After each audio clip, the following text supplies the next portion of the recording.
औज़ुबिल्लाहिमिनश्शैतानिर्रजीम बिस्मिल्लाहिर्रहमानिर्रहीम।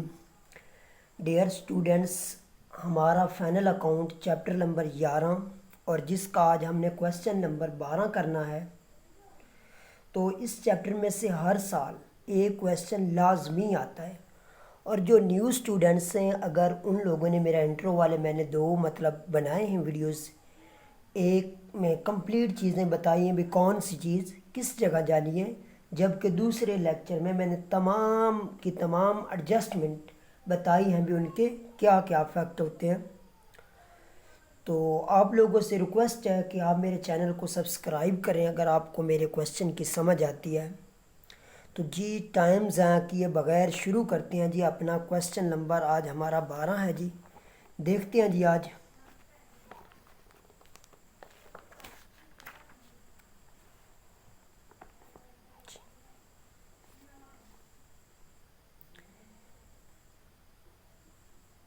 तो जी from the following trial balance of Farooq and company का जी ये है जी trading and profit and loss account for the year ending 31 March 2005। Balance sheet at that date. दो चीज़ें, एक तो फरूक एंड कंपनी आ गया और उसके बाद प्रॉफिट एंड लॉस अकाउंट बनाना है, trading account, profit and loss account और बैलेंस शीट। तो सबसे पहले आपके सामने है जी स्टॉक ऑन 1 और 2004 का। तो ये ओपनिंग स्टॉक है। ओपनिंग स्टॉक आप लोगों को इल्म है कि ट्रेडिंग अकाउंट की डेबिट साइड पर चला जाता है, जबकि ड्राइंग आपके कैपिटल में से लेस होती है। किस जगह जाकर जी? लायबिलिटीज़ में, लॉन्ग टर्म लायबिलिटीज़ जब कैपिटल लिखेंगे उसमें से ड्राइंग लेस होगी। कैश इन हैंड आपके एसेट्स हैं जी, current assets. Cash at bank भी आपका current asset. Purchases and sales इकट्ठी दी हुई हैं। तो आप लोगों को कैसे पता चलेगा कि परचेजेस में कौन सी अमाउंट है और सेल कौन सी अमाउंट है? तो जी मेरे भाई, परचेजेस हमेशा डेबिट साइड पर, जबकि सेल्स आपकी क्रेडिट साइड पर। जैसे कि जब आप एंट्री करते हैं purchases account to cash account और cash account to sale account, sale credit और परचेजेस आपकी डेबिट होती है। उसके बाद ये रिटर्न भी इकट्ठी दी हुई हैं। तो आपकी जो परचेजेज रिटर्न होती है वो क्रेडिट साइड पर होती है, जबकि सेल्स रिटर्न आपकी डेबिट साइड पर होती है।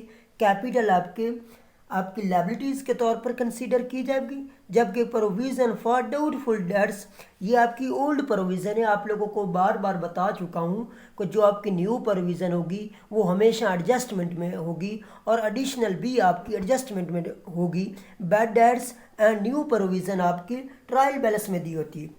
बिल्स रिसीवेबल और बिल्स पेएबल। बिल्स रिसीवेबल आपकी डेबिट साइड पर, जबकि बिल्स पेएबल आपकी क्रेडिट साइड पर।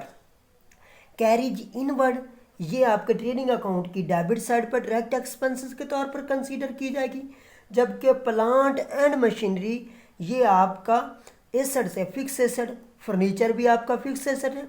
Sundry creditor and debtor, sundry creditor आपके एसेट्स होते हैं, जबकि क्रेडिटर आपकी लायबिलिटीज़ होती हैं। डेटर वो जिनसे आप लोगों ने पैसा वसूल करना होता है, जबकि क्रेडिटर जिनको आप लोगों ने पैसा देना होता है। और डेटर की अमाउंट डेबिट साइड पर, जबकि सन्ड्री क्रेडिट की अमाउंट क्रेडिट साइड पर। उसके बाद कोल, गैस एंड वाटर ये आपके ट्रेडिंग अकाउंट की डेबिट साइड पर डायरेक्ट एक्सपेंसेस के तौर पर कंसीडर की जाती है। वेजेस भी आपके ट्रेडिंग अकाउंट के डेबिट साइड पर। Import duty and clearing charges जितनी भी ड्यूटीज़ होती हैं ये सारी की सारी ट्रेडिंग अकाउंट की डेबिट साइड पर डायरेक्ट एक्सपेंसेस के तौर पर कंसीडर की जाती हैं। ऑफिस रेंट आपका ये आपके प्रॉफिट एंड लॉस की डेबिट साइड पर एक्सपेंसेस के तौर पर कंसीडर किया जाएगा। प्रिंटिंग एंड मशीनरी ये भी आपके प्रॉफिट एंड लॉस की डेबिट साइड पर एक्सपेंसेस के तौर पर कंसीडर किया जाएगा। इंश्योरेंस भी प्रॉफिट एंड लॉस की डेबिट साइड पर। कैरिज आउटवर्ड भी आपके प्रॉफिट एंड लॉस की डेबिट साइड पर। सैलरीज भी आपके प्रॉफिट एंड लॉस की डेबिट साइड पर। और उसके बाद आपका जी फैक्ट्री रेंट, फैक्ट्री के मुतल्लिक जितना भी हो, फैक्ट्री इलेक्ट्रिसिटी बिल होता है, वाटर होता है, जो मर्जी हो, ये तमाम चीज़ें आपकी ट्रेडिंग अकाउंट की डेबिट साइड पर डायरेक्ट एक्सपेंसेस के तौर पर कंसीडर की जाती हैं, जबकि सन्ड्री एक्सपेंसेस ये आपके इनडायरेक्ट एक्सपेंसेस होते हैं प्रॉफिट एंड लॉस की डेबिट साइड पर। अब एडजस्टमेंट को देखते हैं जी। सबसे पहली जो आपकी इंटरेस्ट आपकी है जी adjustment, allow interest on capital 5% पर एनम के हिसाब से। तो इंटरेस्ट ऑन कैपिटल आपके इनडायरेक्ट एक्सपेंसेस के तौर पर कंसीडर किया जाता है। और दूसरा इसका फैक्ट होता है जब कैपिटल लायबिलिटीज में लिखा जाता है तो उसमें ऐड होगा, कैपिटल की अमाउंट लेंगे ज़रा 5 तकसीम 100, तो जो आपका जवाब आता है एक तो इसका फैक्ट होगा आपके इनडायरेक्ट एक्सपेंसेस के तौर पर प्रॉफिट एंड लॉस की डेबिट साइड पर, और दूसरा कैपिटल में ऐड होगा क्लोजिंग स्टॉक, ये भी एडजस्टमेंट। इसके दो इफेक्ट, एक ट्रेडिंग अकाउंट की क्रेडिट साइड पर और दूसरा एसेट के तौर पर, करंट एसेट के तौर पर कंसीडर किया जाएगा। उसके बाद जी outstanding liabilities to be provided for salaries. Outstanding आपकी मेरे भाई लायबिलिटीज होती है, वैसे उसने लिख दिया है साथ। एक सबसे पहले सैलरीज पर, तो ये सैलरीज के अंदर ऐड करेंगे। और दूसरा इसका फैक्ट क्या हो गया, आपके करंट लायबिलिटीज के तौर पर कंसीडर की जाएगी। एंड द फैक्ट्री रेंट 14,400, एक तो फैक्ट्री रेंट में ऐड और दूसरा इसका फैक्ट करंट लायबिलिटीज के तौर पर कंसीडर किया जाएगा। उसके बाद जी अगली देखते हैं जी, फोर्थ जो आपके एडजस्टमेंट है, provision for doubtful debts adjusted 2.5। तो ये आपकी क्या है जी, न्यू।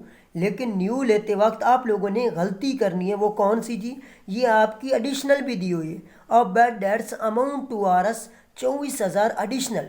तो अब मेरे भाई चलते हैं अभी इसको कैसे मतलब हल करना है। सबसे पहले आप लोग लिखेंगे बैड डेट्स की अमाउंट और उसके बाद उसके अंदर करनी होती है ऐड। कैसे करेंगे मेरे भाई, डेटर की अमाउंट में से 24,000 लेस बाकी जो अमाउंट आती है उसको ज़रब 2.5 तकसीम 100, तो जो जवाब आता है वो न्यू प्रोविज़न होगी।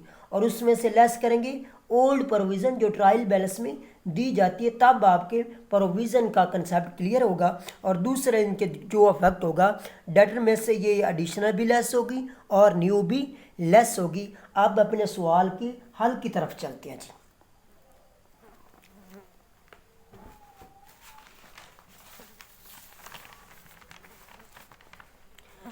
ये आपका question number 12, Farooq and company ji, trading and profit and loss account for the year ending 31/12।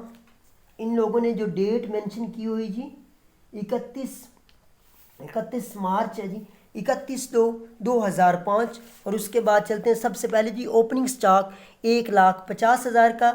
उसके बाद ये आपकी परचेजेज हैं जी 78,000, 7,83,000 की। उसमें से रिटर्न जो परचेज रिटर्न है वो लेस करेंगे जी, आपकी 7 लाख बकाया बचता है जी आपका 7,71,000। उसमें से कुछ मतलब प्रोप्राइटर गुड्स अपने लिए मतलब वसूल करके ले गया है जी, कितने की जी, गुड्स टेकन बाय प्रोप्राइटर 18,000 की, ये भी लेस करेंगे तो 7,53,000 आपका जी ये बचता है जी। उसके बाद ये अगली बात चलते हैं जी, कैरिज इनवर्ड जी 45,000 का, कोल गैस एंड वाटर 9,000 का भी। इस साइड पर आपकी डेबिट साइड पर वेजेस जी 75,000 की, फैक्ट्री रेंट है जी आपका 14,400 और उसमें आउटस्टैंडिंग ऐड करेंगे 14,400 तो 28,800। इम्पोर्ट ड्यूटी जितनी भी ड्यूटीज़ होती हैं सारी आपकी ट्रेडिंग अकाउंट की डेबिट साइड पर 9,000 की। और उसके बाद ये सेल है जी आपकी 14,70,000 की, उसमें से लेस करेंगे जो रिटर्न है जी 18,000 की, तो बाकी बचता जी 14,52,000। और क्लोजिंग स्टॉक आपके एडजस्टमेंट में दिया हुआ 3 लाख। तो इसके दो फैक्ट होंगे, एक एसेट के तौर पर कंसीडर किया जाएगा और दूसरा आपके। उसके बाद अगली बात चलते हैं जी, एक दो एडजस्टमेंट पाँचवीं और छठी रह गई है वो भी आपको बता देते हैं, वो जब इधर अफेक्ट करेंगे उस वक्त देखते हैं जी। आपकी जी दोनों साइडों को देखते हैं जी, 17,52,000, 17,52,000 दोनों साइडों पर। उसके बाद ये सारी लेस करने के बाद आपका जी ग्रॉस प्रॉफिट 6,82,200 कैरी डाउन, इसको ब्रॉड डाउन कर देंगे। और सर ये किस जगह आपके गुड्स टेकन आपने कहाँ से लिए, तो ये आपकी एडजस्टमेंट नंबर 5 है जी, goods taken away by the proprietor for is private use. तो प्राइवेट यूज़ क्या होता है जी, पर्सनल यूज़। आपकी ड्राइंग होती है 18,000, for which is record has been kept, उसका रिकॉर्ड मेरे भाई मतलब 18,000 आपकी गुड्स टेकन, ये भी आपकी ड्राइंग है जी। उसके बाद चलते हैं जी, आपका ऑफिस रेंट दिया हो जी 28,800 का, प्रिंटिंग और स्टेशनरी 6,000 की जी, इंश्योरेंस जो है जी 2,400 की, कैरिज आउटवर्ड 37,200 की, और सैलरीज है 1,62,000 और उसमें से आउटस्टैंडिंग 28,800, और इसका दूसरा फैक्ट होगा करंट लायबिलिटीज़ के तौर पर कंसीडर की जाएगी जी। उसके बाद ये सैलरी एक्सपेंसेस जी आपका 7,740, इंटरेस्ट ऑन कैपिटल आपके क्वेश्चन में 5% कैपिटल की अमाउंट लेंगे, ज़रा 5 तकसीम 100 करेंगे तो 38,550 आता है जी। और दूसरा इसका फैक्ट होगा कैपिटल में ऐड होगा। और उसके बाद जी आपका पेज थोड़ा कम था, इस वजह से मैंने एक और पेज यूज़ किया जी। बैड डेट्स ये आपके ट्रायल बैलेंस में दिया गया जी 24,000। और उसके बाद जी न्यू प्रोविज़न कैसे फाइंड करनी है, डेटर की अमाउंट में से एडिशनल लेस, और बकाया जो होगी उस पर 2.5 तकसीम 100 करें, ज़रब 2.5 तकसीम 100 तो आपका 9,900 आएगा।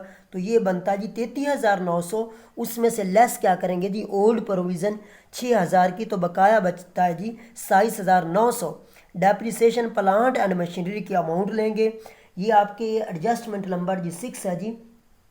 Depreciation on plant and machinery and furniture पर भी 10% है, और प्लांट एंड मशीनरी पर भी 10% है। तो प्लांट एंड मशीनरी की अमाउंट लेंगे, ज़रब 10 तकसीम 100 करेंगे तो 36,000 बनता है। ऐसे फर्नीचर की अमाउंट लेंगे, ज़रब 10 तकसीम 100 तो 2100 बनता है जी। उसके बाद जी दोनों साइडों को कैलकुलेट करते हैं जी। 6,82,200 दोनों साइडों पर लिखेंगे जी, 6,82,200। उसमें से सारे एक्सपेंस लेस करने के बाद बकाया बचता है जी आपका 3,04,710। 3,04,710 आपका नेट प्रॉफिट बकाया बचता है जी।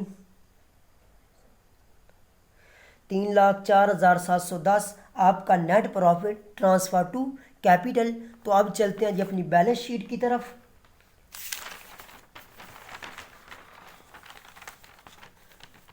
सबसे पहले जी ऊपर उसका नाम लिखेंगे जी, Farooq and company, balance sheet as on 31/3/2005। Assets जी करंट एसठ से आपका कैश इन हैंड जी 9,660, cash at bank 34,800, bills receivable 3 lakh के जी, सैलरी डेटर हैं जी 4,20,000 के जी। उसमें से एडिशनल लेस करेंगे 24,000 के तो 3,96,000।